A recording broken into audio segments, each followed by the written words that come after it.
Hello दोस्तों, अब मैं माघ कृष्णा जया एकादशी माघ महीने की शुक्ला पक्ष में पड़ने वाली जया एकादशी की कथा सुनाती हूँ।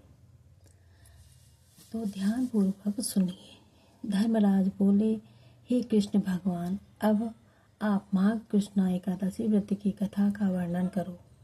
भगवान बोले कि हे धर्मराज, जो माघ सुदी एकादशी का व्रत करता है वह सब पापों से छूटकर संसार के सब सुखों को भोगता है और अंत में मुक्ति को प्राप्त होता है। इसका व्रत करने वालों को भूत प्रेत योनि कभी भी नहीं मिलती। इसके करने से सदा शत्रुओं पर विजय प्राप्त होती है, इसलिए इसका नाम जया एकादशी है। हे धर्मराज, अब मैं जया एकादशी की कथा सुनाता हूँ। ध्यान से सुनो।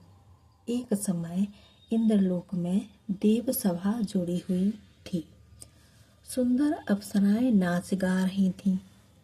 उनके साथ ही गंधर्व पुत्र माल्यवन और गंधर्व कन्या पुष्पावती नाच गा रही थीं। इंद्रासन पर इंद्र विराजमान थे।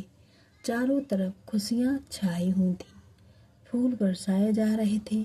इतने में ही गंधर्व पुत्र माल्यवान और गंधर्व कन्या पुष्पावती एक दूसरे की सुंदरता से मोहित होकर प्रेम में आसक्त हो गए और उनका ताल स्वर बिगड़ गया।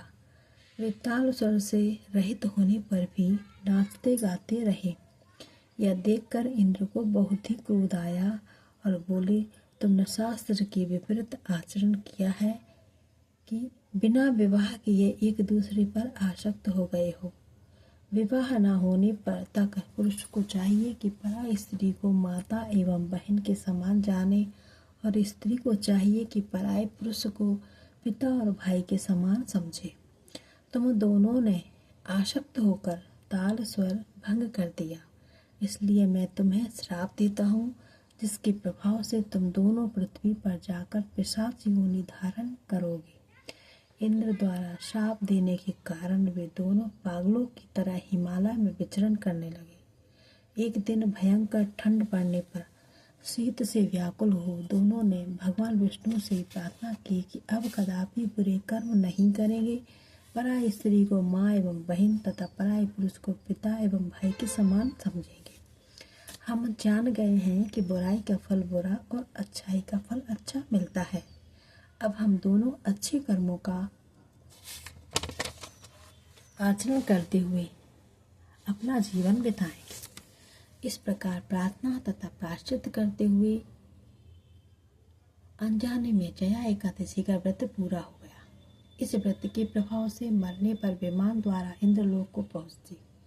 वहां इंद्र के पूछने पर माल्यवान पुष्पावती ने बताया कि अनजाने में हमसे जया एकादशी का व्रत हो गया, इसलिए पिशाच योनि से छूटकर हम इंद्रलोक में आ गए। इंद्र बोले, सही तौर पर तुम दोनों अब बुरे कर्म छोड़कर धर्मात्मा बन गए हो, इसलिए इंद्रलोक में देव योनि में रहकर सुख प्राप्त कर सकते हो। इंद्र ने सारा प्रबंध करके माल्यवान और पुष्पावती का विवाह धूमधाम से करा दिया। धर्मराज युधिष्ठिर बोले कि हे योगीराज, अब कृपा करके फाल्गुन कृष्णा एकादशी की कथा का वर्णन कीजिए। फलाहार इसमें इस दिन धूप दीप नैवेद्य आदि से विष्णु जी की पूजा की जाती है। इस दिन गुंदगिरी आटे का सागा लिया जाता है।